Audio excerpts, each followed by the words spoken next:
Demi Yesus Kristus Tuhan dan pengantara kami. Amin. Silakan Bu Evi.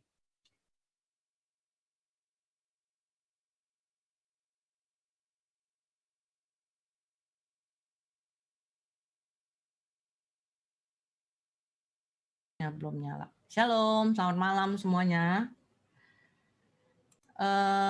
Shalom, saya boleh minta tolong ya nanti kalau bisa videonya dinyalain. Nanti kita akan ada berinteraksi sedikit ya, ngobrol-ngobrol kita. Jadi kita karena ini menyangkut tentang kebahagiaan. Oh ya, perkenalkan dulu nama saya Evilia ya. Saya pikir kalau yang biasanya ikut Zoom, ikut PD pasti udah kenal saya. Jadi saya Evilia, saya adalah tim PDKK Christophorus. Malam hari ini kita akan berbicara atau membahas tentang bahagia di tengah pandemi. Kalau ada para teman-teman Bapak Ibu yang sering atau menjadi follower dari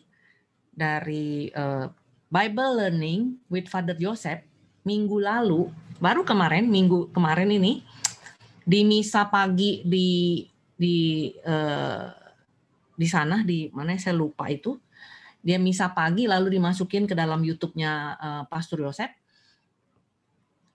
Judulnya adalah Jangan Lupa Allah Ingin Kita Bahagia. Jangan lupa Allah ingin kita bahagia. Jadi topik ini saya pikir cukup menarik.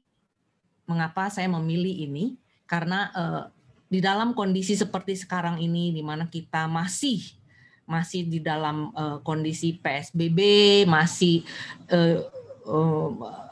nggak boleh keluar, virus COVID masih merajalela gitu ya. Kita masih was-was gitu, kita masih semua pakai masker ya. Apakah di dalam kondisi seperti ini kita masih bisa bahagia? Ya. Saya mau share slide ya. Oke. Temanya adalah apa bahagia di tengah pandemi. Ayat yang saya ambil adalah Markus 12 ayat 30 sampai 31. Kasihilah Tuhan Allahmu dengan segenap hatimu dan dengan segenap jiwamu dan dengan segenap akal budimu dan dengan segenap kekuatanmu. Dan hukum yang kedua ialah kasihilah sesamamu manusia seperti dirimu sendiri. Tidak ada hukum lain yang lebih utama daripada kedua hukum ini. Ya.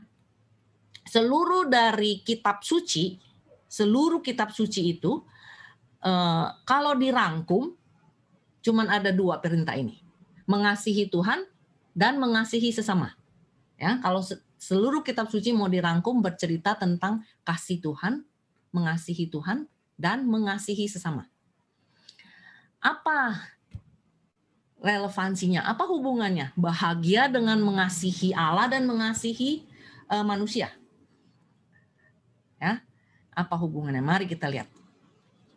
Bahagia itu di dalam bahasa Yunani adalah eudaimonia. Eu itu artinya baik. Daimonia itu adalah keadaan jiwa kita. Ya. Jadi bagaimana supaya kita bisa hidup dengan cara apa yang terbaik yang kita bisa supaya kita bisa bahagia. Karena ingat, Allah menginginkan supaya kita ini bahagia.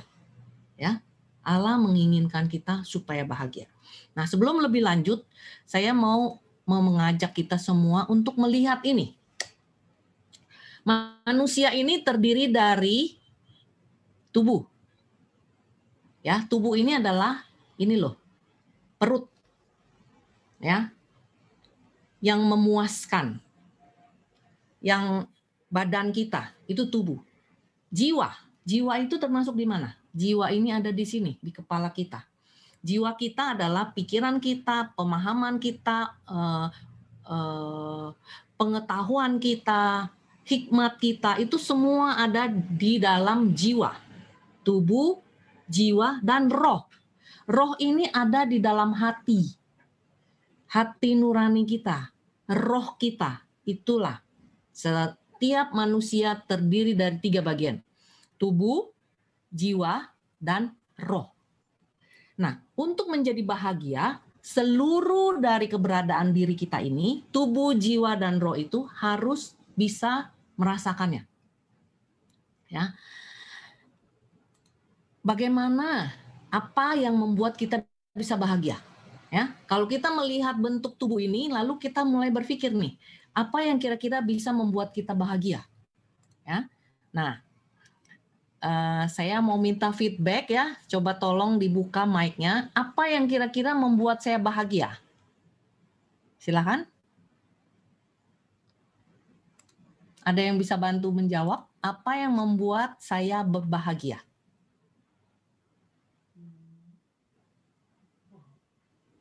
Boleh? Keluarga yang sangat mengasihi. Ya, keluarga yang sangat mengasihi. 1. Lain lagi? Kalau kita bisa membantu orang lain. Iya, Ibu Winda. Yang lain? Sehat, Ki. Belum. Apa? Sehat. Sehat. Terima kasih. Siapa? Rio. Siapa lagi? Bersyukur. Bersyukur. Makasih Titus. Yang lain lagi?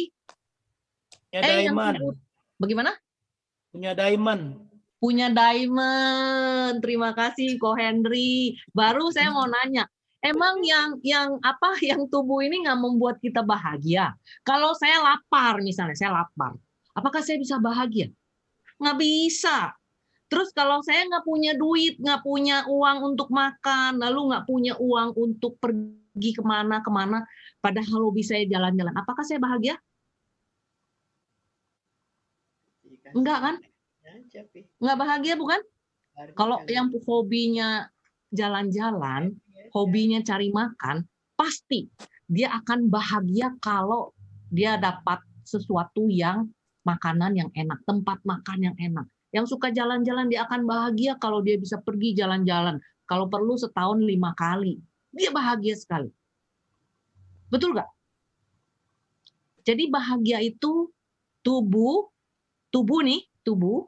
jiwa, dan roh. Semua itu harus ikut merasakan. Itu bukan kata saya ya. Itu yang katakan adalah seorang filsuf, ya, seorang filsuf, Aristoteles. Ya, kita nggak akan bahas itu, tapi kira-kira seperti itu bahagia. Ya, lalu apa hubungannya saya cerita ini dengan firman? Ya kan? Apa hubungannya? Nah, Santo Agustinus katakan bahwa orang bisa bahagia kalau dia bisa mengontrol, dia bisa memenuhi apa yang menjadi atau yang memuaskan atau memberikan kebahagiaan kepada tubuh, jiwa, dan rohnya. Ya, misalnya saya punya uang, saya bahagia. Saya dapat makan enak, saya bahagia. Saya dapat jalan-jalan, saya bahagia. Saya punya keluarga yang mencintai saya bahagia. Saya punya anak yang uthau, ya, yang apa? Yang uthau apa ya? Tidak berbakti. Yang berbakti, kok tidak berbakti? Anak yang berbakti, ya, anak yang berbakti saya bahagia. Ya, nih banyak ibu-ibu, banyak bapak-bapak, ya kan? Kalau punya anak yang berbakti pasti bahagia. Kalau nggak punya anak yang berbakti pasti sedih dan marah, betul? Betul ya? Lalu kalau misalnya punya, tadi kata Henry, kalau punya diamond, saya senang sekali ya. Apalagi satu diamondnya 5 karat gitu ya, bahagia. Punya uang MM-an TT-an, saya bahagia. Betul? Orang akan bahagia. Tetapi ingat, semua kebahagiaan itu akan hilang kalau semua yang membuat bahagia itu hilang. Betul ya? Kalau satu waktu saya udah nggak bisa lagi jalan-jalan seperti sekarang ini, ada rasa yang membuat saya kepingin dan pengen bahagia, betul? Ya.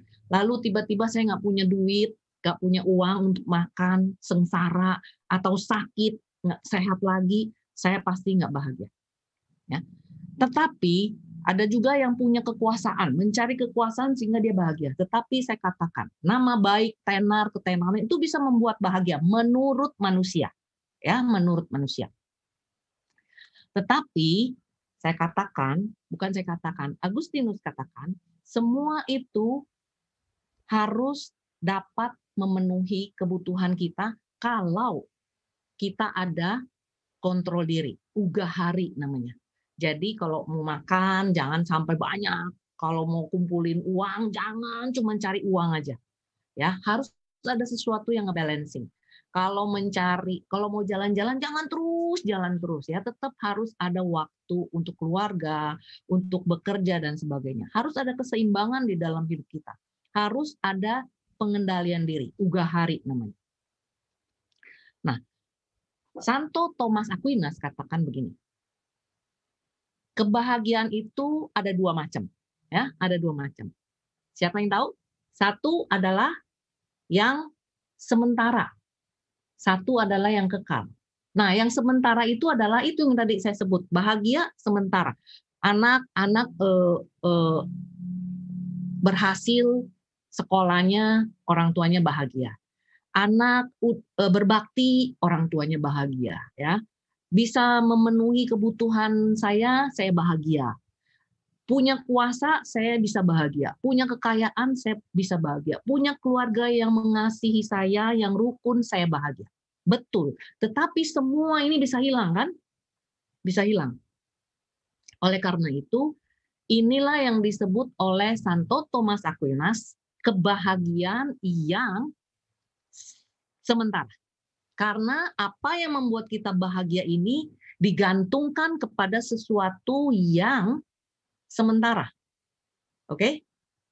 Ini semua bisa membuat bahagia tetapi hanya bersifat sementara karena ini semua barang-barang membuat bahagia ini, hal-hal yang membuat bahagia ini adalah hal-hal yang fana. Ya, tetapi kalau nggak ada ini kita juga nggak bisa bahagia. Betul ya? Ada ini kita bisa bahagia, nggak ada ini pun kita bisa nggak bahagia. Jadi kebahagiaan itu ada dua. Thomas Aquinas katakan yang satu sementara karena kita menggantungkan kebahagiaan ini kepada hal-hal yang fana atau duniawi. Lalu yang kedua adalah kebahagiaan yang sempurna. Ya, kebahagiaan yang sempurna. Apa itu kebahagiaan yang sempurna? Saya mau nanya lagi nih sekarang. Apa yang sempurna? Menurut Bapak Ibu, teman-teman semua, yang sempurna itu apa? Ya. Kesempurnaan milik Tuhan. Ya. Yo, terima kasih. Hanya Tuhan yang sempurna.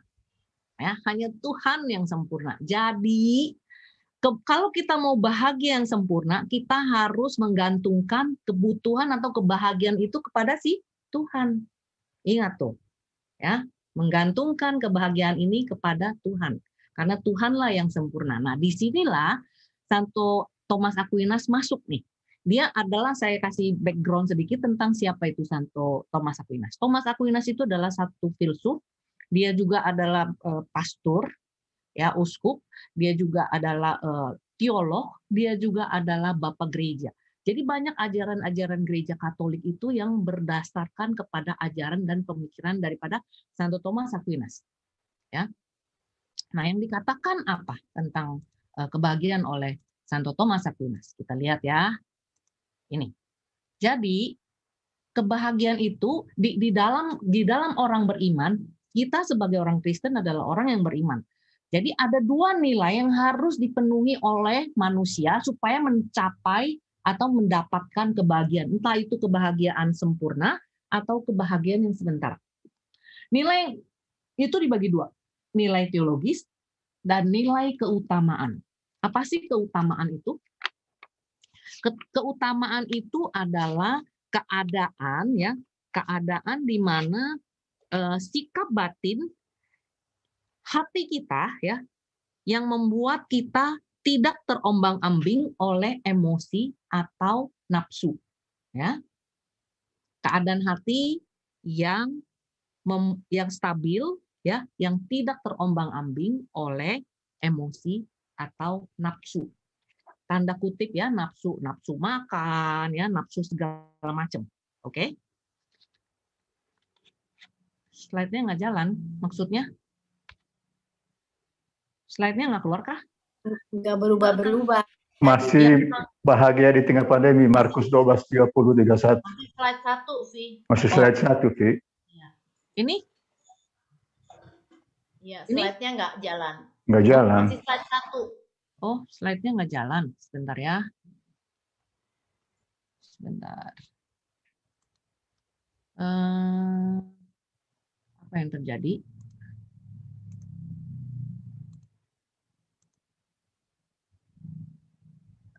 Ini kelihatan nggak? Ini kelihatan nggak? Ini slide 1 kelihatan. Ini? Nah, Ya, oke. udah pindah. Oke, jalan. Nah, ini. Nah, tadi ini ya. Tadi yang saya katakan kita manusia punya ini, tubuh, jiwa, dan roh. Kalau saya nyalain ini, dia nggak mau kelihatan ya. Jadi saya begini aja ya. Nah, sekarang kita punya dua nilai. Nilai teologis dan nilai keutamaan.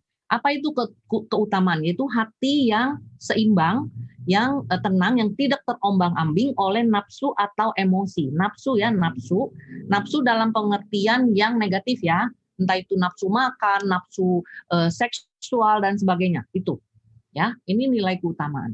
Nah, kita tadi udah bahas tentang nilai keutamaan ini. Ya, misalnya keugaharian, ketekunan, keadilan, kebijaksanaan. Ya, kita udah.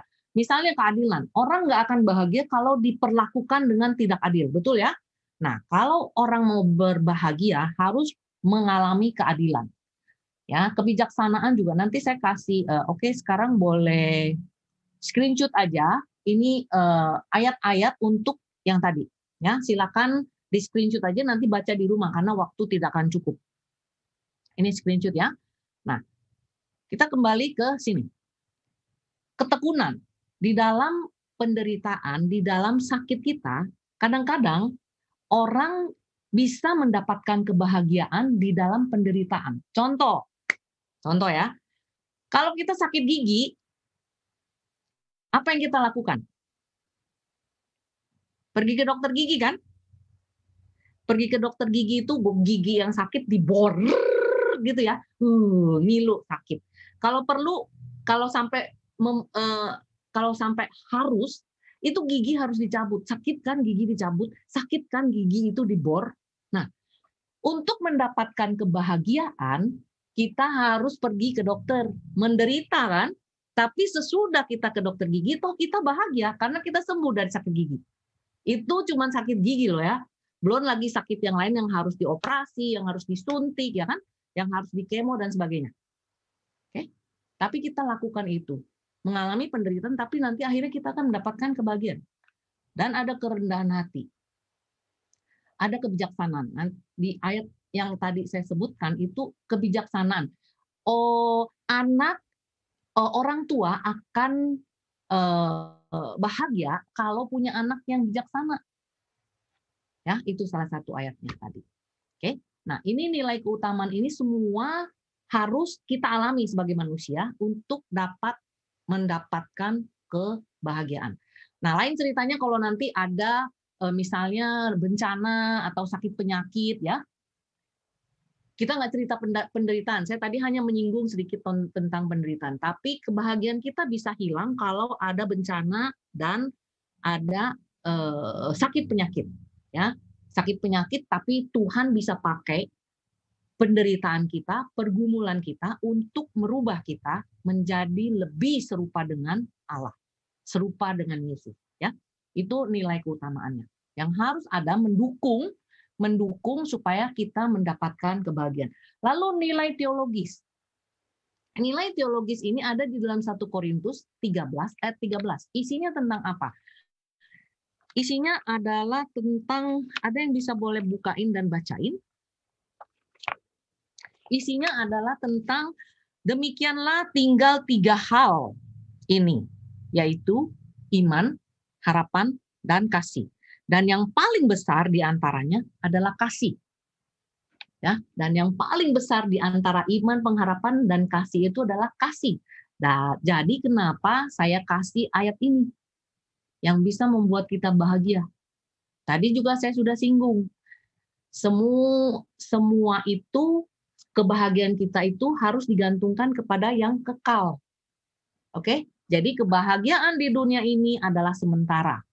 Dan kebahagiaan kita yang kekal adalah pada saat, ada yang tahu? Saya kasih clue ya. Pernah nggak kalau kita ke rumah duka, ya? Lalu pastor bilang apa? Semoga almarhum ini mendapatkan kebahagiaan kekal bersama Bapa di surga. Pernah nggak dengar seperti itu? Dengar kan? Biarlah Bapak A, B, C, D ini mendapatkan kebahagiaan kekal bersama Bapa di surga. Artinya apa? Kebahagiaan kekal hanya bisa kita peroleh kalau terjadi perjumpaan kita dengan Allah. Ya, kalau yang mau kekal ya nanti, kalau kita udah ketemu face to face sama Tuhan, itu kebahagiaan abadi. Tapi kalau kebahagiaan di dunia ini bisa nggak? Bisa. Asal kita berjumpa dengan Allah, kita berjumpa dengan Yesus di dalam kehidupan kita sehari-hari, kita mendapatkan kebahagiaan itu. Tapi kan kita nggak mungkin terus-terusan berjumpa dengan Tuhan di dunia ini. Ya kan? Kenapa? Karena kita kan bisa berjumpa dengan Tuhan itu di dalam doa kan? Di dalam permenungan kita, membaca firman dan sebagainya. Kita bisa berjumpa dengan Tuhan. Tapi sesudah itu kan kita masih kerja dan sebagainya. Ya. Nah, kata Santo Agustinus, dia katakan makin banyak kegiatan yang kita lakukan, makin susah kita bahagia. Makin sedikit kita melakukan kegiatan, makin kita bisa mendapatkan kebahagiaan. Kuncinya di sini. Karena apa? Karena kalau kita makin sedikit melakukan kegiatan, kita lebih banyak waktu untuk merenung dan mencari Tuhan. Ya, sehingga kita bertemu dengan Tuhan. Spiritualitas daripada Ignatius adalah menemukan Allah di dalam segala hal. Tujuannya apa? Ini. Menemukan Allah di dalam segala hal. Ya, di dalam pekerjaan, di dalam pengajaran, ya, Ignatius itu terkenal dengan sekolah. Jadi banyak pastor-pastor itu memang Jesuit itu banyak mengajar, dan Jesuit itu banyak punya sekolah-sekolah. Ya. Nah, di dalam pengajaran-pengajaran itu mereka punya spiritual yang namanya menemukan Allah di dalam segala hal. Tujuannya apa? Mencapai kebahagiaan itu, mencari kebahagiaan itu. Kenapa? Dengan menemukan Allah di dalam segala hal, kita bisa mendapatkan kebahagiaan. Itu kunci ya. Jadi untuk mendapatkan kebahagiaan di dunia ini, bertemu mencari Allah. Nanti kalau yang kebahagiaan sempurna, nanti waktu kita sudah say goodbye sama dunia ini, lalu kita pergi ke sana. Di sana tempatnya Tuhan, rumahnya Tuhan, kita berjumpa dengan Dia, kita akan mendapatkan kebahagiaan yang kekal. Nah, di dalam dunia ini apa yang harus kita lakukan supaya kita bisa mendapatkan kebahagiaan di sana? Ya, itu yang penting. Jadi iman, harapan, dan kasih, dan yang terbesar adalah kasih. Nah, setiap manusia melakukan apapun punya tujuan, punya motivasi, betul? Betul ya? Betul ya? Setiap manusia melakukan apapun punya motivasi atau punya tujuan, betul nggak? Betul ya? Betul. Betul. Lalu motivasi apa yang ada di balik segala tindakan manusia, itulah yang menentukan bahagia atau tidak kita. Ya. Begini. Motivasi saya sebenarnya apa? Supaya saya dapat bahagia, saya harus mencintai Allah kan? Karena saya harus bersatu dengan Allah supaya saya bahagia. Oleh karena itu, motivasi saya melakukan segala hal adalah motivasinya adalah mengasihi Allah yang adalah kekal, yang adalah sempurna. Kalau motivasi saya tidak karena mengasihi Allah, makanya yang saya dapat nggak akan membuat saya bahagia. Oke, ini kata Santo Agustinus ya. Motivasi kita, saya percaya saya pun kadang-kadang melakukan melakukan sesuatu bukan dengan motivasi yang benar. Jadi motivasi kita pribadi beda-beda. Tapi kita harus ingat baik-baik bahwa motivasi saya mengasihi Allah di dalam melakukan segala hal itu yang akan membuat saya bahagia. Ya. Di dalam perjalanannya motivasi saya ternyata bukan mengasihi Allah, fine, enggak apa-apa. Nanti Tuhan yang akan membereskan, akan membetulkan motivasi kita. Ya. Jadi ingat baik-baik, motivasi saya melakukan setiap hal yang saya lakukan, yang saya pilih adalah karena saya mengasihi Tuhan. Supaya saya bisa bahagia. Ya. Makanya kasihilah Tuhan Allahmu dengan segenap hatimu, segenap pikiranmu, segenap akal budimu, segenap kekuatanmu. Semua yang ada di diri kita lakukan hanya untuk mengasihi Allah. Itu ayatnya ya. Kasihilah Tuhan Allahmu dengan segenap hatimu, dengan segenap jiwamu, dengan segenap akal budimu, dan dengan segenap kekuatanmu. Itulah motivasi kita melakukan segala sesuatu di dunia ini, supaya kita bahagia. Dengan begitu, contoh. Saya ambil contoh yang gampang. Sini banyak Bapak Ibu karena PD umum kan. Bapak Ibu bekerja untuk apa? Cari duit ya. Cari duit untuk apa? Saya tanya Rio deh. Rio, kamu kerja untuk cari uang kan? Ya, Cik. Cari uang untuk apa, Rio? Untuk istri dan anak, Cik. Ya. Rio mencari uang. Ya, tolong speakernya dimatiin dulu. Rio mencari uang supaya bisa membahagiakan istri dan anaknya. Kenapa istri dan anaknya, Rio? Karena kamu mengasihi mereka, betul nggak? Ya kan? Iya. Ya. Jadi Rio melakukan itu semua untuk membahagiakan anak dan istrinya. Kenapa? Rio sayang sama anak istrinya. Itu motivasinya. Kalau misalnya nanti Rio melakukan semua itu bukan karena anak dan istrinya, motivasinya beda, berarti dia nggak akan lagi melakukannya dengan sungguh-sungguh dan memberikan rasa bahagia.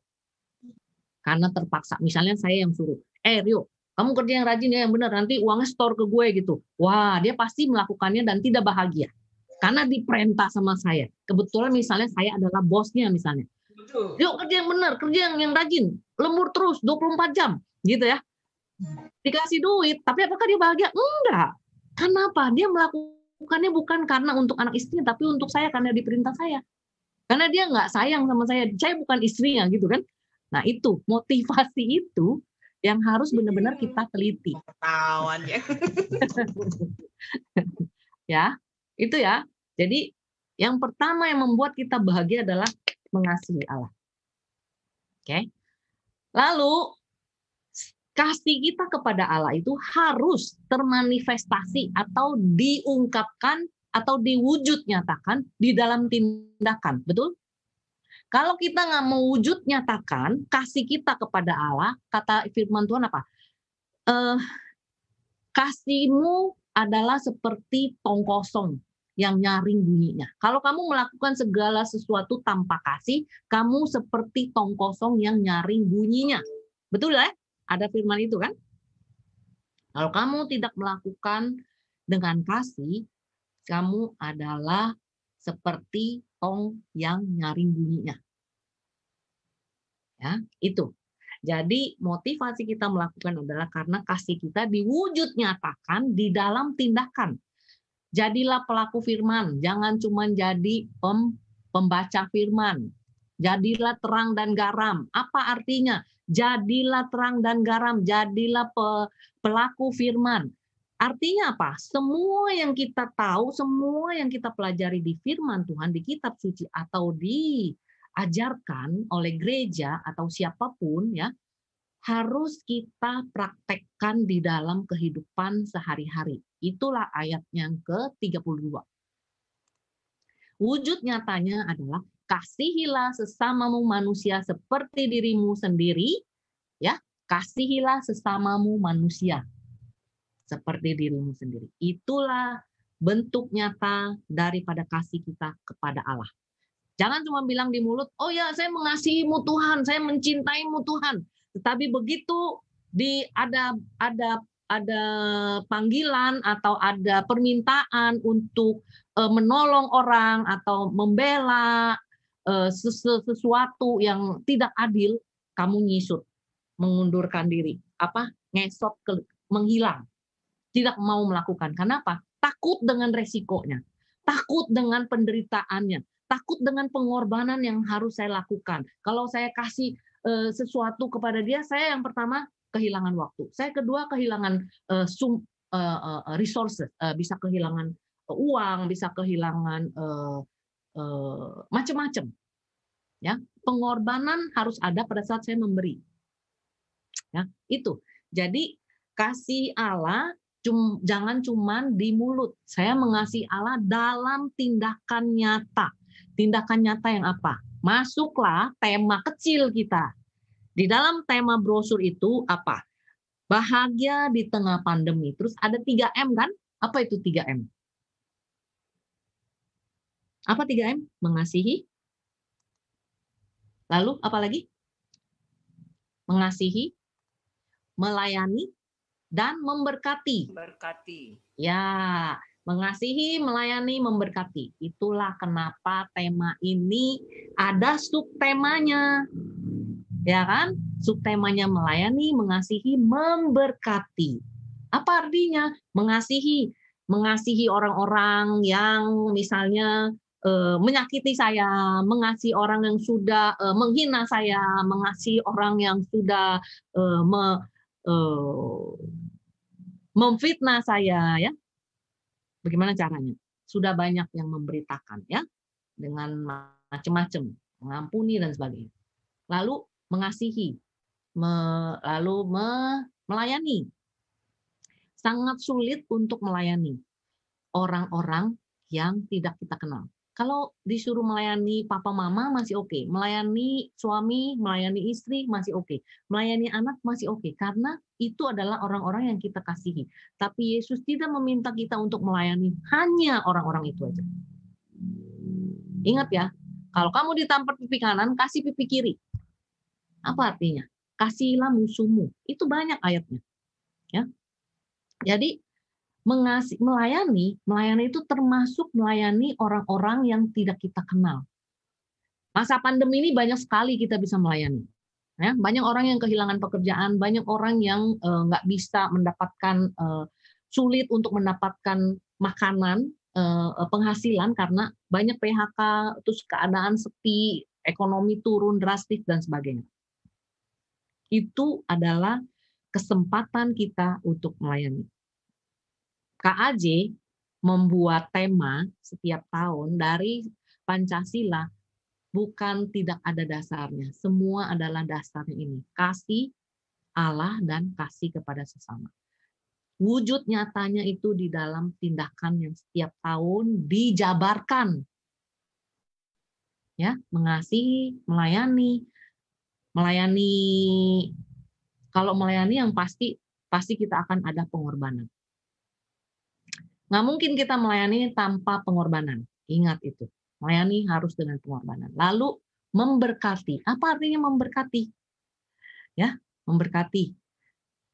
Dalam yang pasti adalah memberkati secara keuangan. Memberkati dengan perkataan. Memberkati dengan memberi semangat. Banyak hal kita bisa memberkati. Ya. Nah, saat-saat seperti ini kita bisa memberkati dengan memberi materi, ya. Banyak orang-orang yang menderita dan nggak bisa punya cukup materinya untuk kehidupan sehari-hari. Awal-awal pandemi, mungkin sekarang nggak begitu berasa. Awal-awal pandemi banyak sekali gojol ya, Gojek, apalah gitu ya.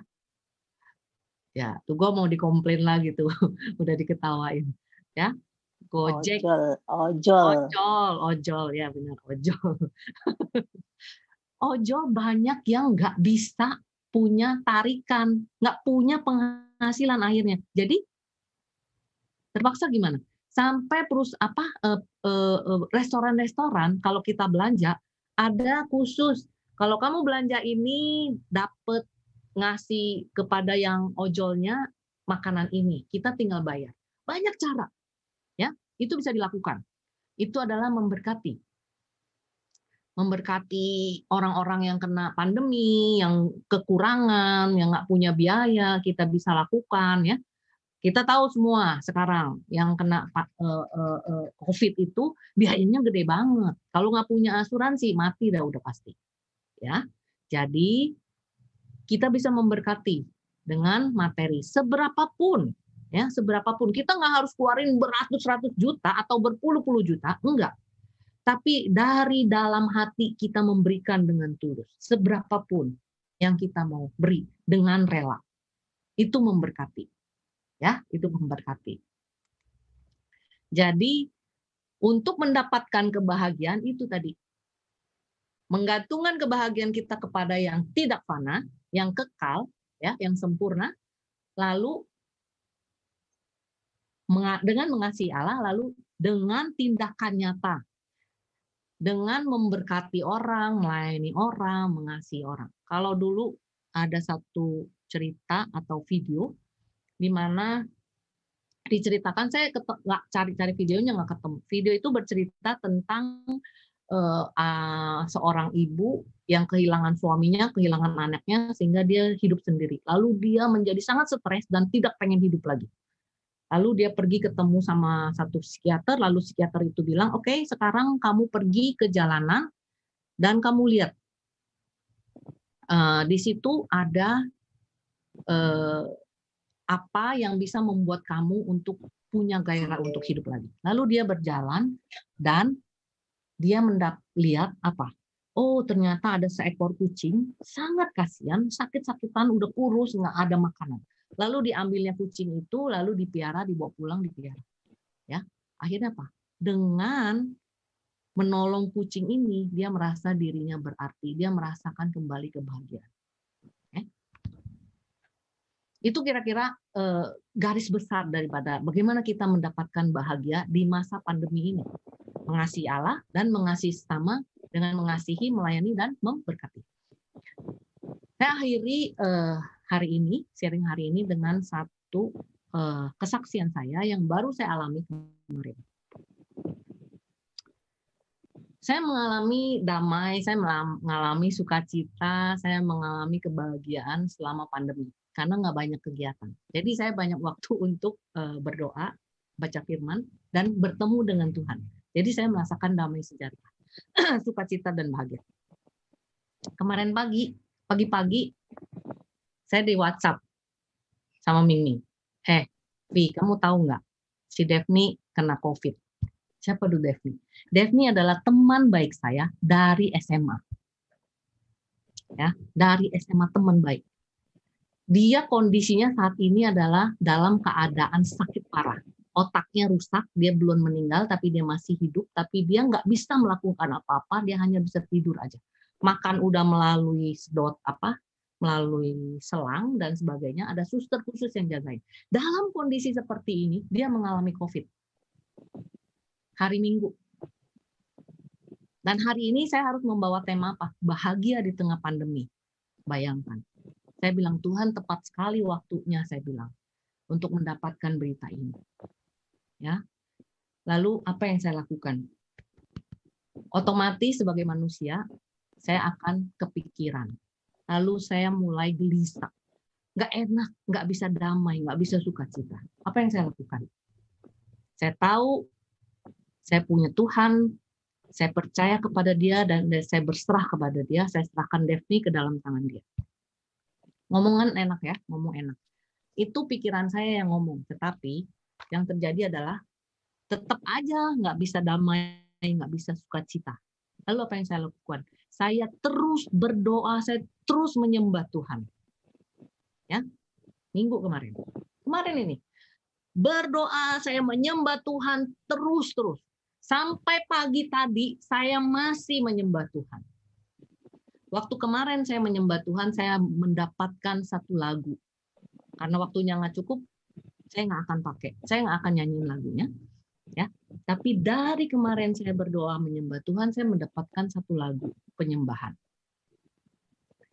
Tadi pagi waktu saya berdoa, saya nyanyikan lagu ini, dan apa yang terjadi? Tuhan angkat semua ketakutan saya, kegelisahan saya, ketidakdamaian saya.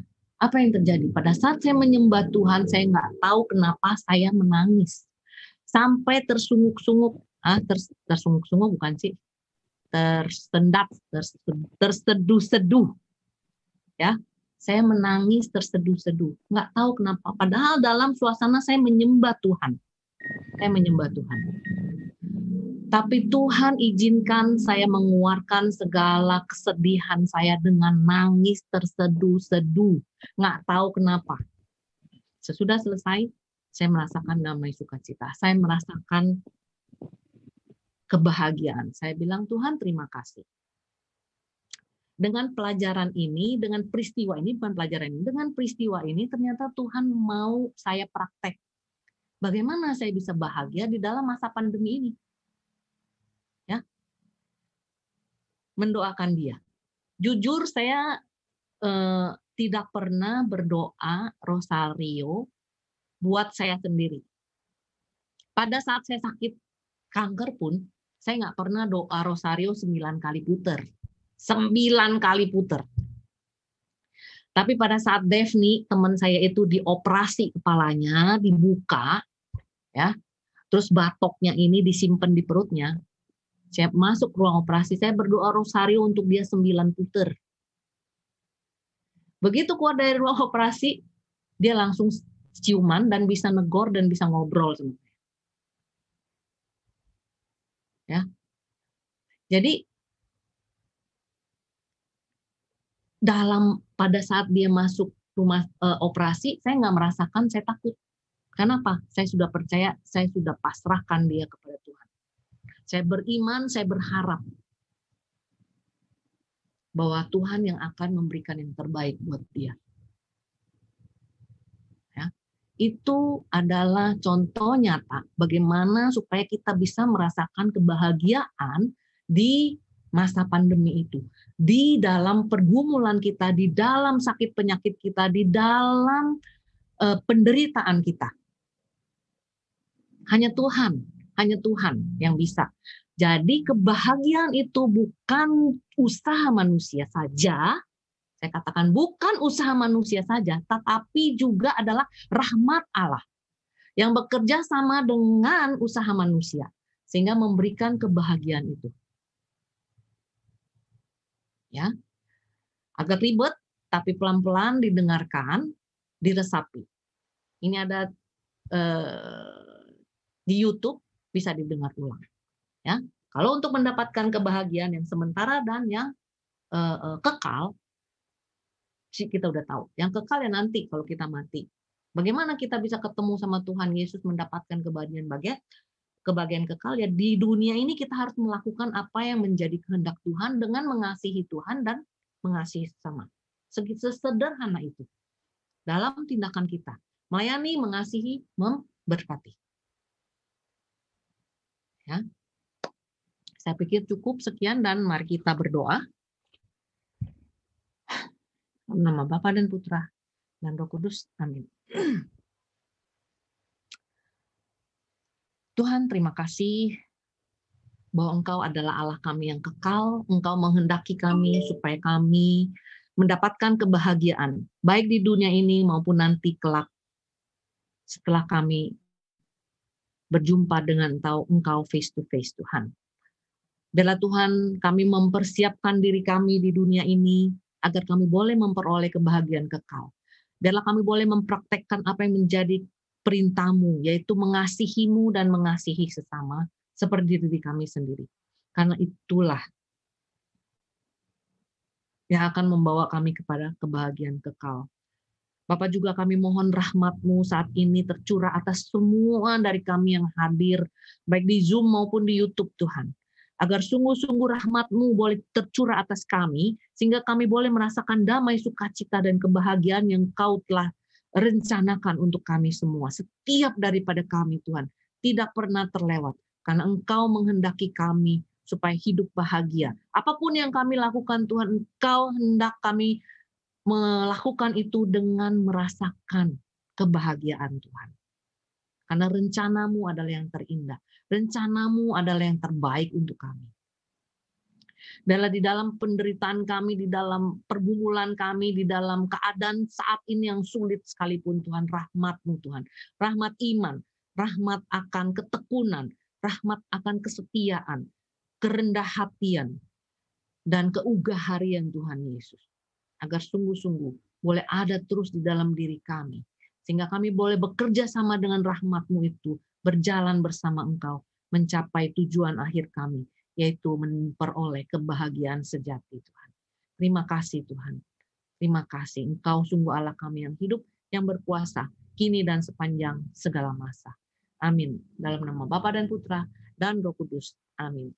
Terima kasih semuanya. Saya kembalikan kepada Bu Evi. Makasih.